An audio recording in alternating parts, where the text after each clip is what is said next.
Alright, so interesting fact, this video review, most of it was filmed not too long after I unboxed this guy, months ago. However, I kind of held off on actually putting the review out because, well, not too long after they released this one, what did they do?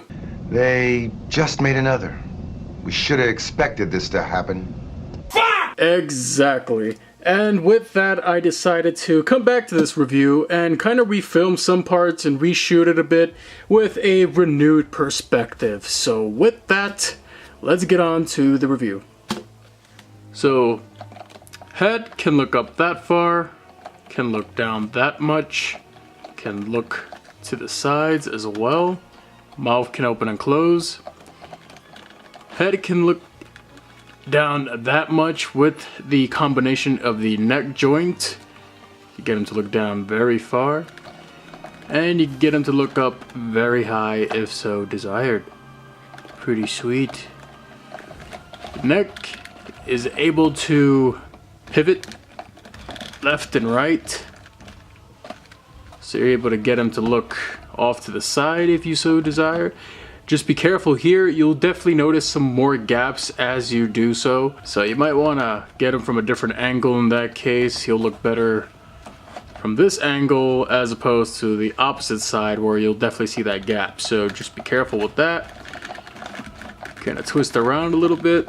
For the arm, get it to move up that high, that low. You can move it back a bit, move it forward a bit. You can probably rotate it 360, I'm not exactly sure. This little joint, this little piece here kind of prevents that as it rubs up against the sculpt. I wouldn't try it, you really don't have any need to. His elbow, it's got a nice bend action, nice swivel at the wrist, and can move around as such. And you can get some forearm swivel as well. It's always good. Get him to bend forward, kind of like that much, and straighten up his back. Can't really turn him either. You can try, but keep in mind, dorsal fins are going to start rubbing up against each other if you kind of twist them in place. You don't want to do that. They might start chipping up against each other. For his legs, you can get him to spread them out that much, get him in a nice sumo pose, or you can straighten him out and you can move his legs forward and back a decent amount. Now with the knee joint, you can get him to stand up pretty straight with it. However, you can also apply some pressure to the back of the knee joint and kind of bend that knee if you want. As you can see,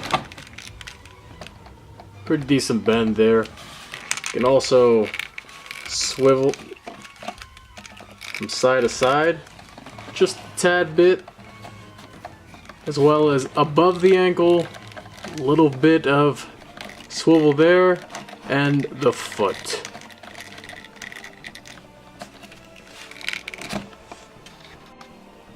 Now for the tail, this is one of SH MonsterArts' better tails. Let's be perfectly honest here.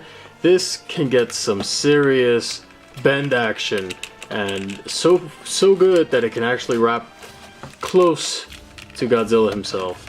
Look at that. That is some sick ass tail articulation right there for you guys. Just want to put it out there. This is definitely one of the better tails they've released in recent memory. And what I do like is that it goes up to here, so you know, get the tail to stand up a little bit. Unfortunately, due to the nature of the sculpt, it's not gonna get really, it's not gonna go higher than that past that point without you popping a piece off. So you don't want to do that. Definitely be careful. And of course, you can always have the tail lying down on the ground all lazy and shit. Okay, let's take a look at the detail of this guy. The look and texture of the figure is done pretty well, and in my opinion, accurately represents AniGoji's source material. I'm definitely getting those vegetation vibes from this one. The rows of teeth are small but sharp, and the pointy chin is nice. The head sculpt looks great as well, with noticeable detail on the nostrils, although that seam line going right through the middle of his head will be an eyesore for some. They actually painted in the tongue with a nice orange paint job. It's hard to make out any details on the eyes paint-wise due to them being so damn small, but they still have a nice little shine to them under certain light conditions. The main body of this AniGoji is nicely sculpted, very beautiful. In fact, wonderful amounts of detail that really give off the tree bark like flesh. If you get a closer look, you can even make out the little veins popping out through his muscles. Gnarly. That's the kind of detail I like to see in a figure like this. Where I find this figure to be a bit of a letdown, however, is in the paint. I'm not saying it's unsightly or revolting, however, it's just kind of there. But it's also not keeping me up at nights. Not to mention, there are little specks of light green on various parts of the figure, including the feet. Now, I'm not sure what they were going for here, or if they were just trying to add some more variety to the paint. Also note, there's not really any detail on the nails and claws of this guy. I do have to say, I'm really digging the blade-like sculpt for the tail's underside, as well as the tip of it. Kind of looks like a spear almost. Pretty damn cool. My favorite part on this guy, however, as with most others, is definitely the leaf-like dorsal fins. I especially like the glossy paint used that gradients from dark to light green as you move from the base to the edges. It's an effect that it's much more subdued in the middle and the biggest row of dorsal fins, but they still all look damn good. The paint job remains somewhat consistent as you move down the back towards the tail tip.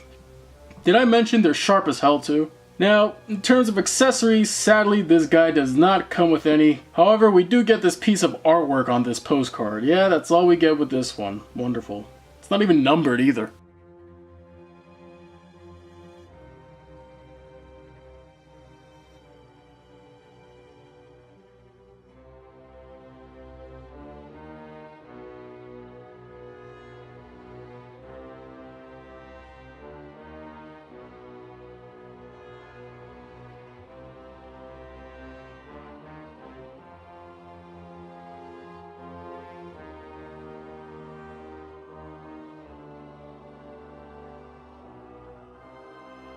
So while this figure does have an impressive range of articulation, the paint job is pretty drab, but given the source material I can't really fault Tamashii Nations with that.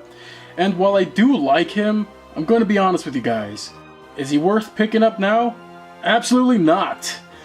You're honestly better off just picking up the re-release that's coming out. Not only is the sculpt updated, but he even comes with some accessories too.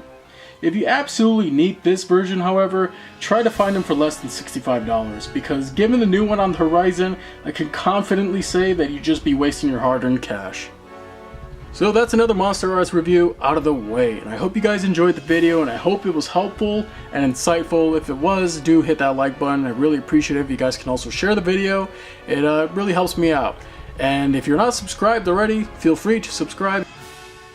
And hit that little bell icon on the channel so that you're up to date on any future uploads on my channel. And here's the end card. If you guys see any other videos you might be interested in, feel free to check those out as well.